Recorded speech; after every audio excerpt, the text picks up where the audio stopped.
کام کرنا شروع کیجئے، کچھ گناہوں کو چھوڑنا شروع کیجئے۔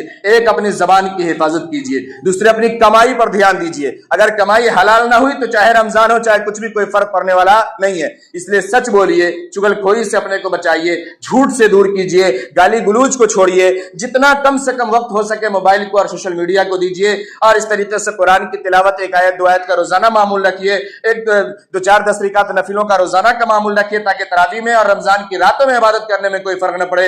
الحمدللہ رب العالمین، والصلاة والسلام علی سید الانبیاء والمرسلین محمد وعلی آلہ واصحابہ اجمعین، اما بعد، فقد قال اللہ تبارک وتعالی فی القرآن المجید، اعوذ باللہ من الشیطان الرجیم، بسم اللہ الرحمن الرحیم، تلک الجنة التي نورث من عبادنا من كان تقیا، صدق اللہ العظیم۔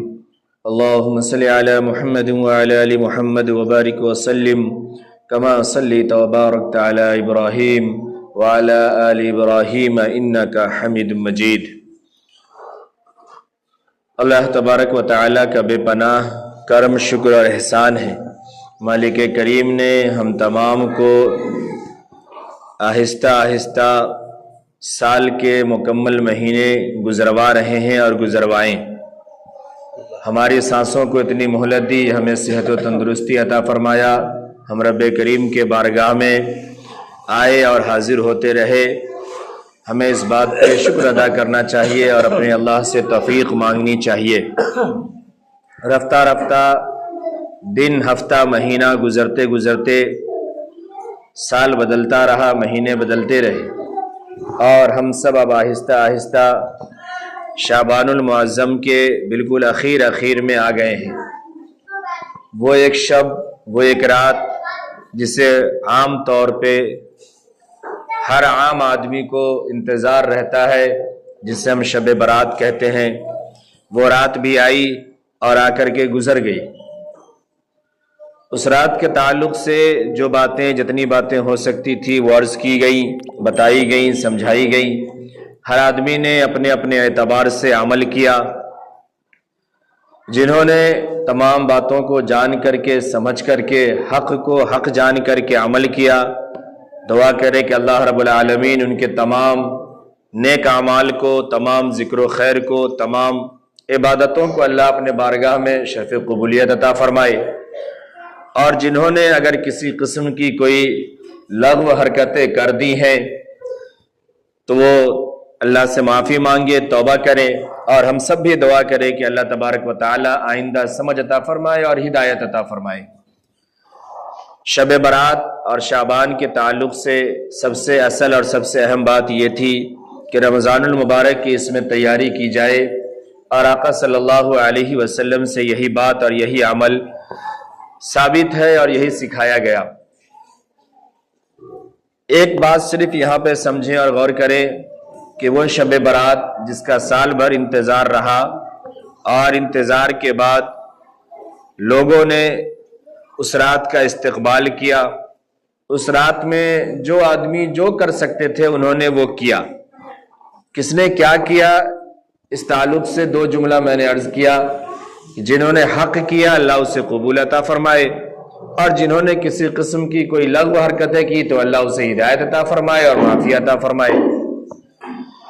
دوسری بات یہ ہے کہ جس شب برات کی رات میں یا جس تاریخ میں ہمارے یہاں مسجدیں بھری پڑی رہیں، شہروں میں، محلوں میں اور ہمارے گاؤں میں چہل پہل رہی، بڑی حرکتیں رہیں، خواتین میں بھی، بچوں میں بھی اور مرد حضرات میں بھی، اس تعلق اور اس نسبت کو ہم نے تھوڑا سا آسان کر کے سمجھنے کی کوشش کی، اور یہ بڑے ڈرنے کی بات ہے۔ شب برات کے تعلق سے جو باتیں عرض کی گئی تھی اس میں ایک بات واضح طور پہ بتائی گئی تھی کہ شب برات کا جو بھی عمل ہے وہ عمل زیادہ سے زیادہ مستحب کے درجے میں ہے، مستحب عمل ہے۔ آپ تھوڑی دیر کے لیے نفل بھی کہہ سکتے ہیں، لیکن وہ نفل نہیں ہے جو نفل آقا صلی اللہ علیہ وسلم سے ڈیلی بیسس پر ثابت ہے، ویسا نہیں ہے، لیکن آپ کہہ سکتے ہیں۔ تو یہ زیادہ سے زیادہ مستحب عمل تھا، لیکن الحمدللہ ہماری قوم نے اور ہم لوگوں نے اکثریت کے اعتبار سے اس پر عمل کرنے کی کوشش کی، جس سے جہاں تک ہو سکا، کوئی مسجد میں، کوئی گھر میں، کوئی کہیں اور، عورتیں بھی اور بچے بھی، سب نے عمل کیا۔ اللہ ان کے نیک عمل کو اور نیک جذبے کو قبول فرمائے۔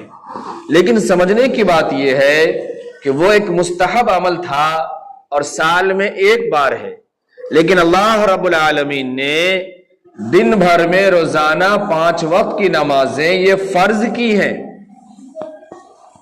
اگر کوئی شخص، بڑی ذمہ داری سے میں جملہ عرض کر رہا ہوں، پوری زندگی میں کبھی اس سے یہ معلوم بھی نہ ہو کہ شب برات آئی اور آ کے چلی گئی، کوئی عمل کرنا تو دور کی بات، تو شاید اس سے کوئی پوچھ نہ ہوگی، کوئی پوچھ نہیں ہوگی کہ تم 50 سال زندہ رہے، 55 سال زندہ رہے، 65 سال زندہ رہے اور اتنے دنوں تک ہر سال شعبان آتا رہا اور شب برات کی رات آتی رہی اور تم اس میں کبھی نفل نہیں پڑھے، کبھی تم نے قرآن کی تلاوت نہیں کی، کبھی تم نے ذکر نہیں کیا، اس کی پوچھ نہیں ہوگی۔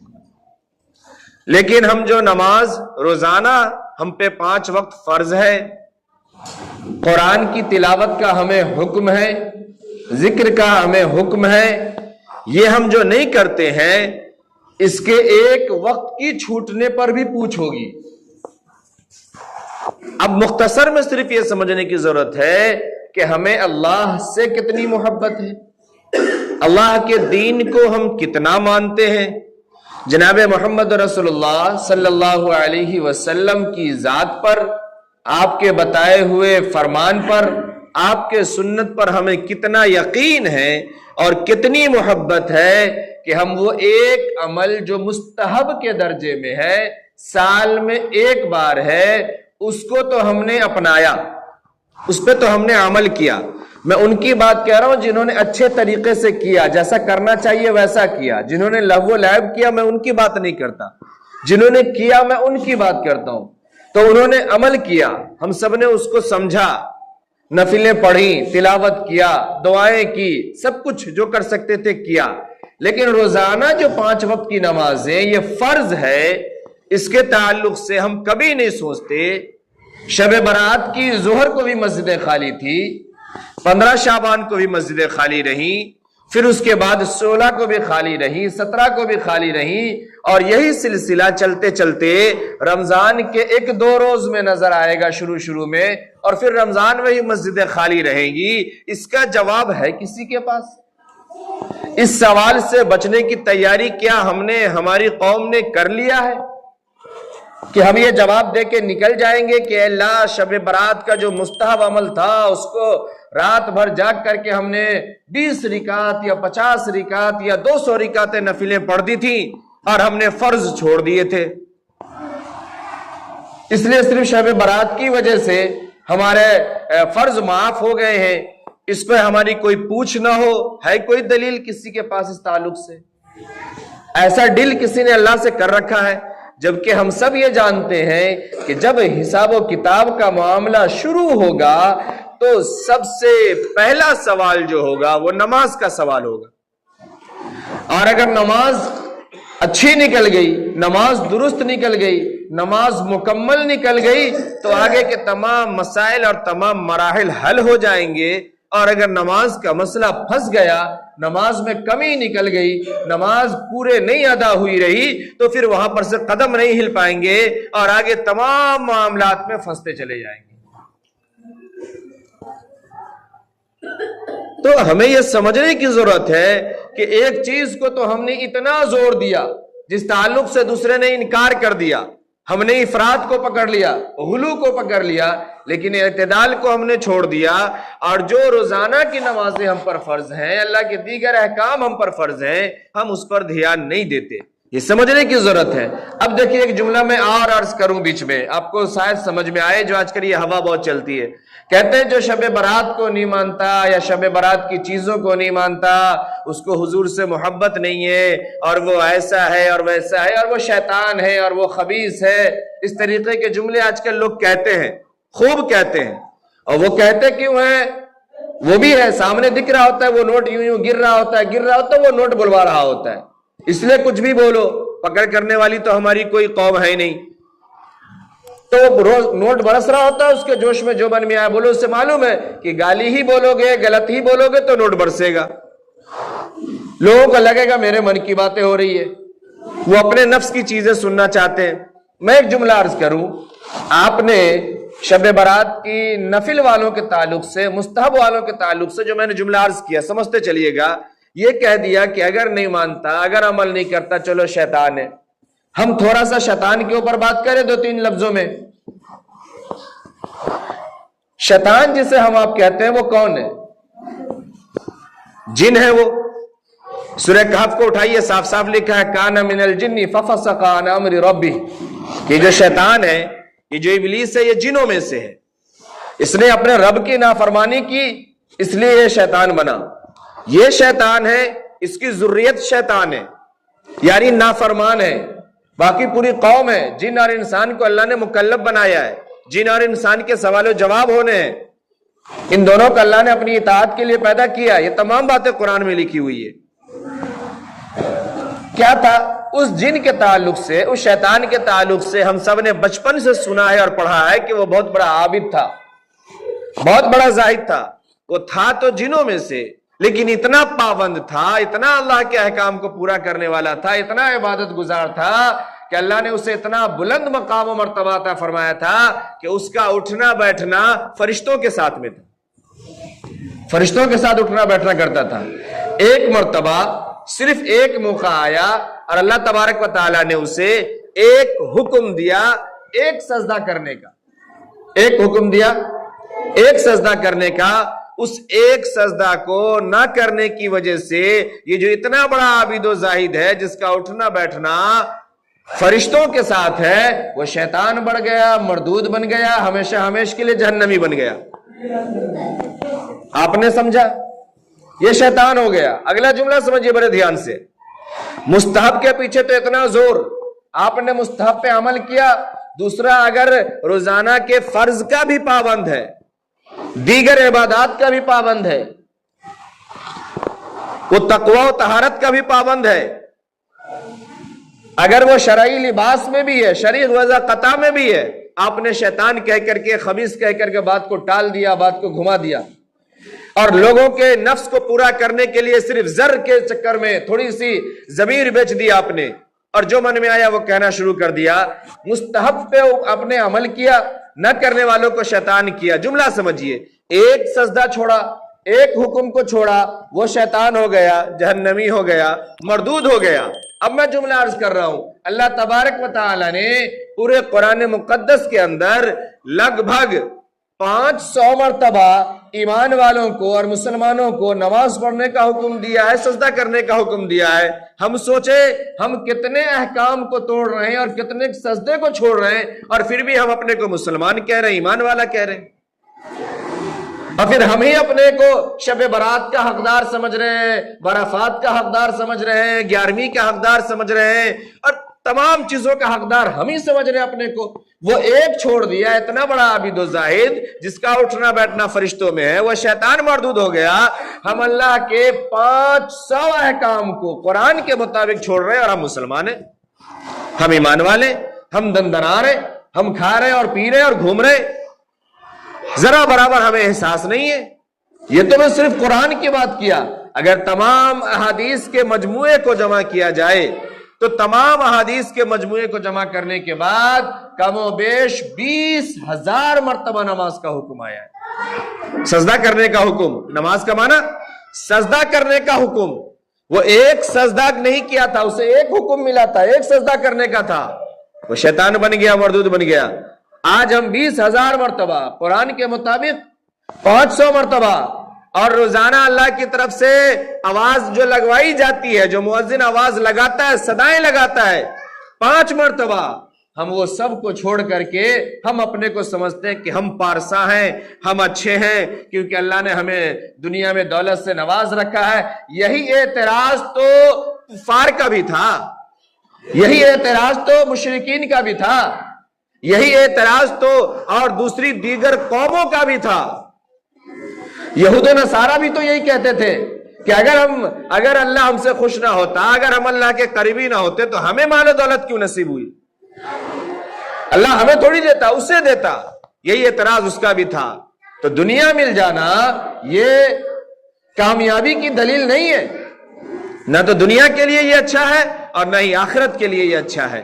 اس لیے میرے محترم بزرگ اور دوستو, میں صرف یہ جملہ عرض کر رہا ہوں کہ ہم دین کو جانیں, سمجھیں اور پھر اس پہ عمل کریں. اب ایک جملہ اور بیچ میں آپ سمجھیے. ہمارے یہاں جو شب برات کو ایک اچھی سی بھیڑ لگی, ہر جگہ کی بات کرتا میں, عام طور پہ آپ اس بھیڑ میں سے سروے کیجئے, کبھی ہمت کر کے گیٹ بند کر دیجئے مسجد کا اور سروے کیجئے, آپ کو پتا چل جائے گا کہ شاید 40% بچے اور جوان جو بھی آئے ہوئے ہیں, میں 40% شاید زیادہ کہہ رہا ہوں ذمہ داری کے ساتھ, 100 میں سے 40% اگر آپ کو مل جائے کہ جنہیں وہ نفل پڑھنا بھی آتا ہو صحیح سے, اس نماز کے تمام طریقے اس سے معلوم ہو اور وہ قرآن کے ایک رکوع یا ایک صفحے کو صحیح تلاوت کرنا جانتا ہو, تو یہ بہت بڑی بات ہوگی. میں 40% بھی زیادہ کہہ رہا ہوں, اتنی بھی نہیں. ہماری قوم آج ہر جگہ سے بھیڑ لگانے کی کام آتی ہے, شب برات میں ہو, بارافات میں ہو, دوسرے جلسہ و جلوس میں ہو, یا اسی طریقے سے رمضان کی کسی رات میں ہو, یا پھر افطار پارٹی میں ہو, یا اور دیگر جنازے میں ہو, جہاں پہ بھی ہو, یہ بھیڑ لگانے کا کام ہماری قوم کرتی ہے. اسے موٹی موٹی چیزیں بھی نہیں معلوم اور ہم اپنے کو کامیاب سمجھ رہے ہیں. غلطی کس کی ہے, اسے سمجھنا پڑے گا. آج لاکھ بتا دیجئے, لاکھ سمجھا دیجئے, کبھی کوئی بڑے کو یہ توفیق نہیں ہوتی کہ چلو جو ہم عمل کر رہے ہیں اس تعلق سے ہم نہیں جانتے ہیں, یا جتنا ہم جانتے ہیں اتنا کو کم سے کم کسی سے چیک کروا لیں کہ اس تعلق سے ہم اتنا جانتے ہیں, کیا یہ ٹھیک ہے, اس میں کچھ اور ایڈ کرنے کی ضرورت ہے. کبھی کسی بڑے کو بھی توفیق نہیں ہوتی, کبھی کوئی بڑے بھی نہیں پوچھتے. جوان کو فرصت ہی نہیں ہے اور بچہ جانتا ہی نہیں. آج جو ہمارے یہاں چاہے جمعہ میں ہلڑ بازی ہو رہی ہے, یا شعبان کی رات میں جو ہم نے افراتفری کا ماحول دیکھا, یا جو ابھی رمضان میں پورے رات بھر یہ لڑکے کبڈیاں کھیلیں گے اور گالی گلوچ کریں گے تراویح کے وقت میں بھی, اس میں غلطی کس کی ہے؟ کیا صرف ان بچوں کی ہے؟ نہیں, اوپر سے غلطی چلی آ رہی ہے. یہ چیزیں نسل در نسل چلتی ہے. جب آدمی تعلیم یافتہ ہو, اپنی نسلوں میں تعلیم پہنچائے, تو تعلیم نسلوں میں چلتی ہے. اور جب آدمی ہر دھرمی پہ اتر جائے, ذہالت پہ اتر جائے, غلاظت پہ اتر جائے, پھر وہ چیزیں نسل در نسل چلتی ہے. آپ ایک جملے میں صرف سمجھیں, اگر شعبان کی شب برات کی رات کو یا رمضان کی رات کو اگر ہم اپنے نونہالوں کو, اپنے گھر کے نوجوانوں کو, بچوں کو اور بچیوں کو ہم نے کبھی اس بات کی تعلیم دی ہے, کبھی بیٹھا کے اسے سکھایا اور سمجھایا ہے کہ دیکھو آج جو ہے یہ شب برات ہے, شب رات کی رات ہے, اس کا معنی یہ ہے کہ چلو نہا لو, دھو لو, وضو کر لو, اور وضو کر کے نئے کپڑے پہن لو اور جاؤ جا کے محلے میں خوب چلاؤ, یہ لو 20 روپے لے لو, فلانی جگہ مل جائے گا پٹاخہ آلو والا, اور لے جا کے کسی کھڑکی پہ پھوڑ دینا. چاہے وہ بیچارہ 3 دن سے نہ سویا ہو کسی مرض کے مارے, کوئی فرق نہیں پڑتا, تم جا کے اس کی کھڑکی میں پھوڑ دو. آخر اس سے 20 روپیہ دیا کس نے, 50 روپے دیے کس نے, نہلا دھلا کے نئے کپڑے پہن کر کے اسے محلے میں کبڈی کھیلنے کے لیے چھوڑا کس نے؟ ماں باپ نے. کون ذمہ دار ہے؟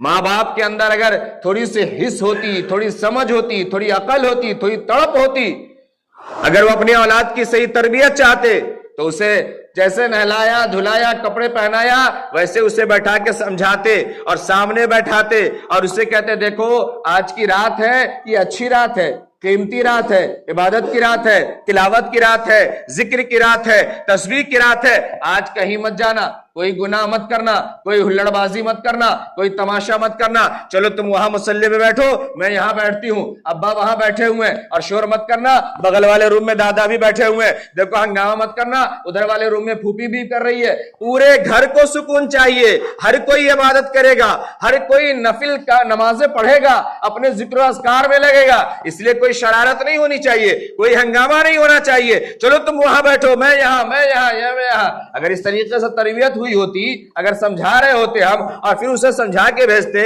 کہ دیکھو مسجد بھی اللہ کا گھر ہے, ایک تو یہ کہ بہت چھوٹے کو جانے کی اجازت ہی نہیں ہے, لیکن ہم تو قریب میں لے کے آتے ہیں, بغل میں لے کے آتے ہیں, دلیل دیتے ہیں مسجد حرم میں جائز ہے, حرم کے مسائل الگ ہیں، آپ کے یہاں کے مسائل الگ ہیں. اب عوام ہی میں آپس میں اختلاف ہو تو امام کو کہاں سے لڑے؟ مسئلہ یہ ہے، ماننے کو قوم تیار نہیں، جو کرنا وہ کریں گے، جو نہیں کرنا وہ کرنے کے لیے آگے سب میں چل دیں گے.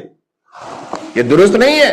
فقہ حنفی میں یہ مسئلہ لکھا ہے. ایک مسئلہ صرف میں عرض کر رہا ہوں کہ پوری مسجد میں اگر ایک بچہ ہو تو وہ صف کے کسی ایک کنارے لگے گا، اور اگر ایک سے دو بچہ ہو گیا تو وہ پیچھے صف میں لگے گا. صفوں کی پوری ترتیب ہے نا. آپ فقہ کو اٹھائیے، صفوں کی پوری ترتیب ہے کہ کیسے صف لگے گی. حدیث کو اٹھائیے، حدیث میں سارے باب باندھے گئے ہیں کہ کیسے کس کے صف میں کون کھڑا ہوگا. لیکن نہیں، ہم تو کہتے ہیں ہم حرم میں دیکھیں، مسجد نبوی میں دیکھیں، وہاں بہت کچھ دیکھیں، کیجئے نا یہاں کر کے. ایسا نہیں ہوتا. یہ فطرولوجی ہے. صرف اپنے من کو وہی اولادیں فرض نمازیں پڑھتی نہیں جو اس کی بڑی اولادیں بالغ اولادیں ہیں وہ گناہ میں لگی ہے. دودھ پیا کو لے کے چلے آ مسجد میں کبڈی کھلوانے کے لیے، ہم حرم میں دیکھیں کہ ساتھ میں رہتا ہے آدمی. یہ سب تماشا ہے. یہ تماشا مت کیجئے، دین کا مذاق مت بنائیے، اللہ کے گھروں کی توہین مت کیجئے. میں ایک آیت پڑھ رہا ہوں، اگر موقع ملے تو جا کے تفسیر آپ دیکھیے گا. قرآن پاک کے اندر پہلے پارے میں جب 3 پاؤں مکمل ہوتا ہے نا، وہاں ایک آیت شروع ہوتی ہے اگلے صفحے میں. اس میں ایک آیت ہے وَمَنْ أَظْلَمُ مِمَّنْ مَنَعَ مَسَاجِدَ اللَّهِ أَنْ يُذْكَرَ فِيهَا اسْمُهُ وَسَعَىٰ فِي خَرَابِهَا. اس کی تفسیر جا کے دیکھیے گا، اس میں یہ بات لکھی ہے کہ ایسا شخص جس کے آنے سے مسجد میں انتشار پھیلتا ہو، لوگوں کے لڑنے بھرنے کا ڈر ہو، کوئی مجنون ٹائپ کا ہو، دیوانہ ٹائپ کا ہو، کوئی شریر ٹائپ کا ہو، کوئی بچہ ہو جو مسجد کو تماشا بناتا ہو، ایسے لوگوں کو، مسجد والوں کو اور نمازیوں کو حق ہے کہ ایسے لوگوں کو روکے اور منع کرے کہ اب نہیں آئیے مسجد میں. نہیں، جو روک دے گا وہ بیچارہ ظالم ہے. ہم تو پورے رمضان تماشا دیکھتے، پھر دیکھیں گے 8-9 سال ہو گئے، اور 8-9 سال تو آپ کے یہاں ہو گئے، اور ایسے تو الحمدللہ 21-22 سال ہو گئے تراویح میں رمضان دیکھتے دیکھتے. خود کی زندگی میں بچپنا جو میرا گزرا وہ تو گزرا. تو یہ دیکھ رہے، میں نے اس چھوٹی سی بات کی وجہ سے مسجد میں پسٹل نکلتے ہوئے دیکھا. میں مصلی پہ نماز پڑھا رہا ہوں آگے، اور آگے پیچھے ماں بہن کی وہ گالیاں سنی ہے کہ پوچھئے نہیں. صرف اس وجہ سے ایک نے روکا، دوسرے کے بچے نے شرارت کیا. اب وہ دلیل ہے، آپ کیسے دیکھ لیے، آپ نماز نہیں پڑھ رہے تھے، آپ نماز پڑھنے آئے ہوتے تو آپ ہمارے بچہ کو دیکھتے، اب یہ کرتے اور وہ کرتے. وہ بات بڑھتے بڑھتے وہ واحد تباہی ماں بہن تک پہنچی کہ دونوں فریق نے پسٹل نکال لی، اور یہ لڑائی سالوں چلی. پھر گروپ بندی ہو گئی. بعد میں پھر 1-2 مہینے بعد خبر ملی کہ یہ پرانی یہ لڑائی جو تھی یہ بہت دنوں سے آپس میں لوگ مل گئے تھے، لیکن اس لڑائی نے پھر دونوں کو 2 کر دیا ہے. 2 خاندان مل گئے، آپس میں لڑ گئے ہیں. یہ لڑائی سال بھر چلی. پھر اس کے بعد اگلے سال میں اس جگہ میں 2 جگہ تراویح ہوئی اسی وجہ سے. پھر اس کے اگلے سال میں گیا وہاں اور اس جگہ جا کے تراویح پڑھایا، اور پھر تمام لوگوں کو ملا کے بیٹھا کے جوڑا اور جڑوایا، اور اب ایک جگہ وہاں تراویح ہو رہی ہے. آپ سمجھتے ہیں کتنی چھوٹی چھوٹی بات ہے. اس لیے حرم کے دلائل مت اٹھا کے لایا کیجئے. حرم کے بہت سارے مسائل الگ ہیں. حرم کے مسائل آپ کی مسجد میں لاگو نہیں ہوتے ہیں. تو میں یہ عرض کر رہا تھا کہ مستحب کے پیچھے اور نفل کے پیچھے ہم جہالت کے اس درجے اتر گئے کہ ہم نے فرائض کو چھوڑ دیا، قرآن کی صحیح تعلیمات کو چھوڑ دی، قرآن کی صحیح حقیقت کو چھوڑ دیا. سب کو ہم بھلا بیٹھے اور ہم یہ سمجھتے ہیں کہ یہی دین ہے، یہی حقیقت ہے. ایسا نہیں ہے. میرے محترم بزرگ اور دوستو، شب برات گزر گئی، شعبان گزر گیا، سال بھر میں بہت سے لوگ گزر گئے جنہیں میں نے گزشتہ سال، اس سے پہلے والے سال، اس سے پہلے والے سال یہ بات کہا اور کہتا رہا اور کہتا رہتا ہوں. نہ جانے اللہ اگلے سال ہمیں کہنے کا موقع دے یا نہ دے، اور آپ کو سننے کا موقع دے یا نہ دے. اس سے پہلے ہم تمام کو اپنے وقتوں کی قدر کرنی ہے اور رمضان کی قدر کرنی ہے. اس لیے ہم اپنی بھی اصلاح کریں، اپنے کو بھی بنائیں، سنواریں، سدھاریں، اور اپنی نسلوں کو بھی سکھائیں، بتائیں، سدھاریں. ایسی بے راہ روی والی نسل چھوڑ کے نہ جائیں. ایسے راستوں کے ساتھ یہ گمراہ کن نسل نہ چھوڑیں، ورنہ اگر ہم نے آج اپنی نسل کو صحیح تربیت نہ کی، صحیح دین نہ بتایا، صحیح تعلیم نہ دی، فرائض پہ ہم اسے نہ لا سکے، تو پھر ہماری یہ قوم اور ہماری یہ نسلیں بعد میں نہیں آ سکتی، چونکہ یہ اور زیادہ دجالی فتنوں کے ساتھ جڑتی جائے گی اور گمراہ ہوتی جائے گی. پھر اس کی دنیا میں ان کی ناکام ہوگی اور آخرت میں بھی کوئی حصہ نہیں ہوگا. اور جب تک یہ اور ان کی نسلیں چلتی رہے گی، ہمارے آپ کے لیے بھی وبال جان بنتا رہے گا، ہمارے آپ کے نامہ اعمال بھی گناہ جڑتے رہیں گے. اس لیے اصلاح کیجئے. دین کو صحیح سمجھیے. یہ سب تیاریاں اس لیے تھی اور اس لیے ہیں کہ اگلا جو رمضان آ رہا ہے اس رمضان کے مہینے کی ہم قدر کریں. جس رمضان کا ایک ایک لمحہ قیمتی ہے, چاہے رات کا ہو چاہے دن کا ہو. ہمیں شعبان میں ہم نے کہا کہ 12 کا آدھے مہینے صرف قرآن کی تلاوت کا معمول ہے. نہیں, ہمارے اسلاف سے جو قرآن کی تلاوت کا معمول آ رہا ہے وہ یہ آ رہا ہے کہ شعبان میں وہ تلاوت کی کثرت کرتے ہیں, شعبان میں خوب پڑھنا شروع کرتے ہیں تاکہ رمضان میں اور زیادہ پڑھ سکیں. لیکن ہم نے اس کو بھی رسم پہ لا دیا اور 15 دن 14 دن تک صرف تلاوت ہوگی اور پڑھا جائے گا اور پڑھوایا جائے گا, اس کو پھر اگلے سال ہی قرآن کی طرف دیکھا جائے گا, پاروں کی طرف دیکھا جائے گا. یہ نہیں ہے. اس لیے زیادہ ہے عبادت, اس لیے زیادہ ہے روزہ, اس لیے زیادہ ہے تاکہ رمضان میں کوئی بھی عمل کرنے میں, چاہے روزہ رکھنے میں, چاہے تلاوت کرنے میں, چاہے نماز پڑھنے میں دقت نہیں ہو. شعبان میں ہم اتنا کر لیں اور اپنے نفس کو اتنا عادی بنا لیں کہ ہمارا رمضان اچھا ہو جائے. میرے محترم بزرگ اور دوستو, اب جو 2 4 10 دن 5 دن بچے ہیں اس میں اپنے آپ کو تیار کیجئے. بہت سارے عمل ہیں آپ کو تیار کرنے کے لیے, لیکن کچھ کام کرنا شروع کیجئے, کچھ گناہوں کو چھوڑنا شروع کیجئے. ایک, اپنی زبان کی حفاظت کیجئے. دوسرے, اپنی کمائی پر دھیان دیجئے. اگر کمائی حلال نہ ہوئی تو چاہے رمضان ہو چاہے کچھ بھی, کوئی فرق پڑنے والا نہیں ہے. اس لیے سچ بولیے, چغل خوری سے اپنے کو بچائیے, جھوٹ سے دور کیجئے, گالی گلوچ کو چھوڑیے. جتنا کم سے کم وقت ہو سکے موبائل کو اور سوشل میڈیا کو دیجئے, اور اس طریقے سے قرآن کی تلاوت 1 آیت 2 آیت کا روزانہ معمول رکھیے. 1 2 4 10 رکعت نفلوں کا روزانہ کا معمول رکھیے تاکہ تراویح میں اور رمضان کی راتوں میں عبادت کرنے میں کوئی فرق نہ پڑے. تسبیحات کا معمول بنائیے تاکہ ابھی سے آپ پڑھتے رہے تو رمضان میں کوئی بھی دن چھوٹ نہ پائے آپ کو تسبیح پڑھنے سے. اور جو بھی نیک کام ہے کرنے کا اور آپ چاہتے ہیں کہ ہم اس کو رمضان میں کریں گے, اس کام کو تھوڑا تھوڑا ابھی سے کرنا شروع کر دیجئے تاکہ رمضان میں اس کا خوب اجر و ثواب ملے اور وہ کام رمضان میں چھوٹ نہ پائے. دعا کریں کہ اللہ تبارک و تعالی صحیح اور سچی باتوں کی ہم تمام کو سمجھ عطا فرمائے اور اس پر عمل کرنے والا بنائے. جن کی سنت باقی ہے وہ ادا کر لیجئے. وآخر دعوانا الحمدللہ رب العالمین.